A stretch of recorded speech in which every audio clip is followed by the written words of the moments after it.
So my core objective, the top two priorities, distance number one, number two, feet alignment, right? So my main way when I'm on my back for maintaining distance is going to be using my legs, right? So I have to push off of them as they approach. If they're really far away, I can't put, that's fine, I'll just set up because I have space, right?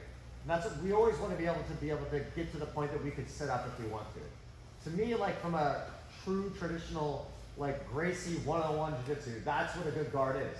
To be able to get someone who is on top of you off, get them away, and be able to stand up, right? Even if you like to play half guard, X guard, whatever, if you can't get someone off you, get away and be able to stand up, that's like fundamentally something your guard is off, right? You want to be able to do that, right? And not only is that good from a self-defense perspective, but later on you're gonna see how much that makes your ability to attack significantly better, okay?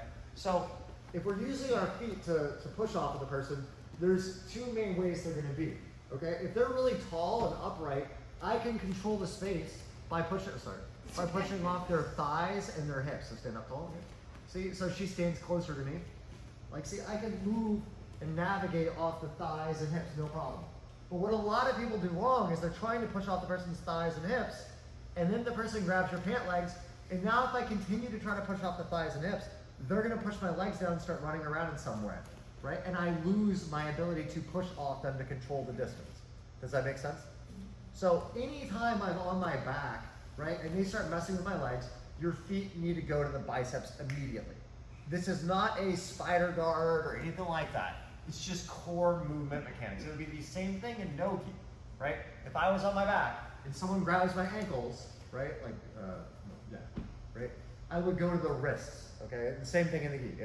If they grab the pants, I usually go to the biceps. If they grab the ankles, right, I'm gonna go to the wrist or more like here, right? If they go here, you can't go to the biceps, so usually you go to the wrist, right? And what this does is as she holds this and gets close to me, right, I can push off of this and control space, right? She grabs my pants, right? I can push off of this and control space. If she stands really tall or doesn't grab the grip, then I can just push off this. So I need to learn to maintain the distance by pushing off of the right thing. But watching most people, I think a lot of the lower belt people, you're chasing the hips and legs all the time, and you're not paying attention when they're grabbing your legs. If they grab your legs, your feet need to go to the biceps or the wrists so that you can then use that to move your hips back, okay?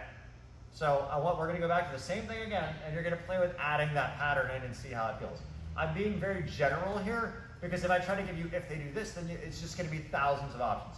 So I'm giving you what I think are like the top 6 to 7 common patterns that are gonna give you a huge payoff that if you're not doing one of these, you'll probably see like a 30, 40, 50% improvement just from one change, okay? So just play with that movement and feel it out, and then we're gonna slowly add more in, okay? Let's go, 1, 2, 3.